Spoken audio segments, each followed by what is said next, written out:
اجازه دهید شما را به یک سفر به تاریخ پربار افغانستان ببریم. یک مجموعه از تنوعات فرهنگی و تمدن‌های گوناگون.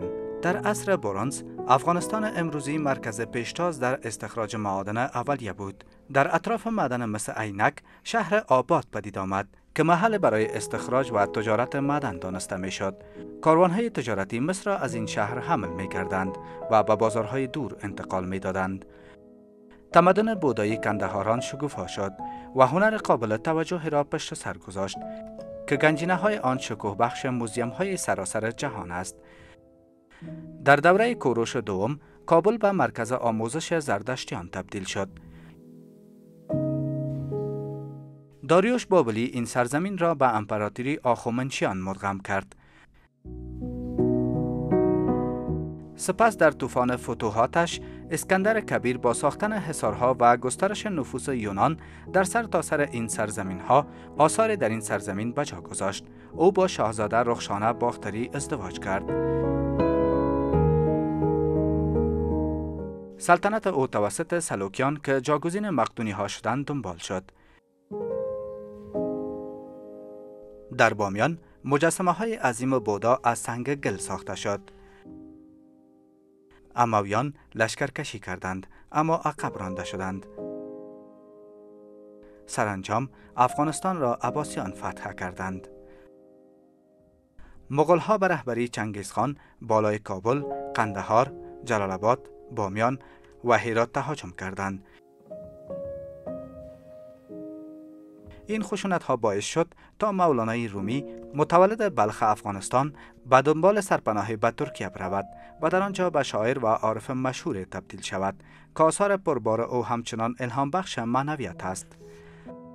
امپراتوری تیموریان روضه حضرت علی را ساختند و شیوه‌های مانند تصویب خطی و نقاشی میناتوری را به کار بردند. تیموریان بعداً هرات را بازسازی کرده و به مرکز هنر فارسی تبدیل نمودند که در آن نقاش و میناتور معروف بهزاد مکتب نیز تأسیس کرد.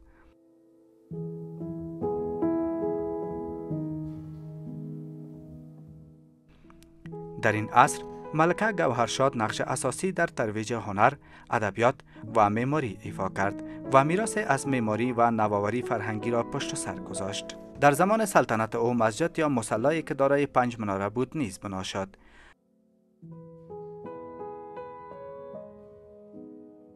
بابرشاه کابل را تصرف کرد و علاقه عمیقی به این شهر پیدا کرد و وصیت کرد که در آنجا دفن شود، کاری که عملی نیست شد.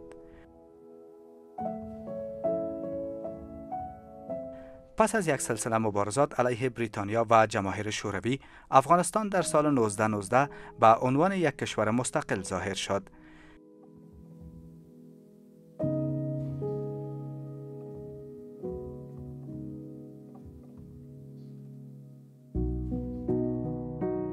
در عصر باستان، افغانستان پیشتاز پیشرفت‌های فنی و علمی بوده است. در مکان‌های مانند مس عینک، شهر وسیع در اطراف معدن ساخته شده است که دیدن بقایای خیابان‌ها، بازارها و محلات زندگی بسیار جذاب است.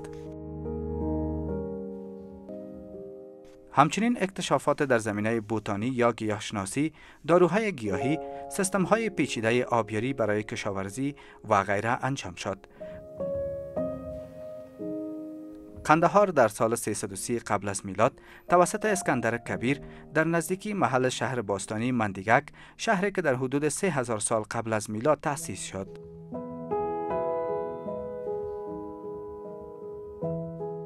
هرات سنت مهمی در خوشنویسی، نقاشی و میناتوری، استفاده از کاغذ و صحافی دارد که پیشینه آن به قرن 15 می رسد.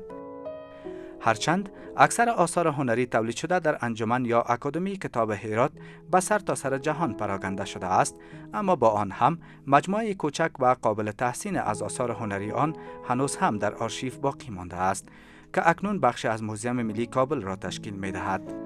فیلسوف مولانا جلال الدین رومی از محبوبیت جهانی برخوردار است. شگفت‌آور است که او پرفروشترین شاعر امروزه در ایالات متحده است.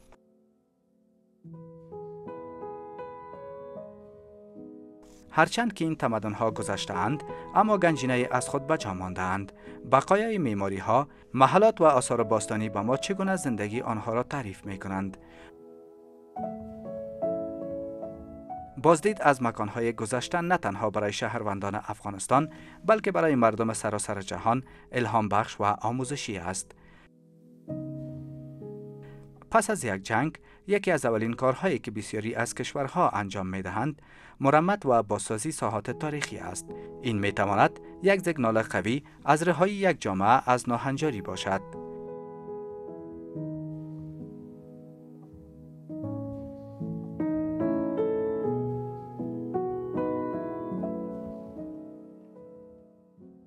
کشورهای پس از جنگ از حفظ و ارتقای ساحات تاریخی منفعت‌های زیاده برده‌اند.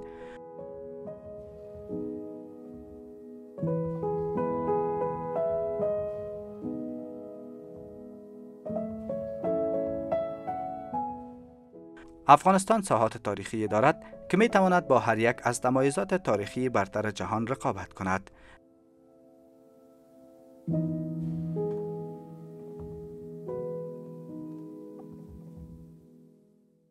با این حال، بسیاری از مکانهای شگفت‌انگیز افغانستان در اثر ده‌ها سال غارت آسیب دیده و یا حتی ویران و نابود شده اند.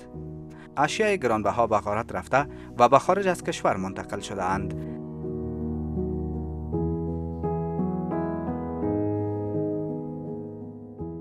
در صورت حفظ و نگهداری مکانهای تاریخی افغانستان، آنها می توانند سرمایه بزرگی برای اقتصاد در حال بهبود باشد.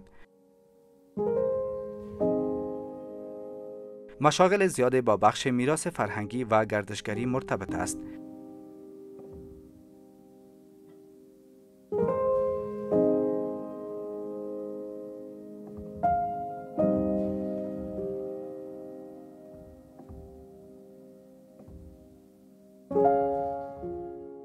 حفاظت از میراث باستانی عمیقاً با رفاه جامعه، احساس هویت و احساس تعلق مرتبط است.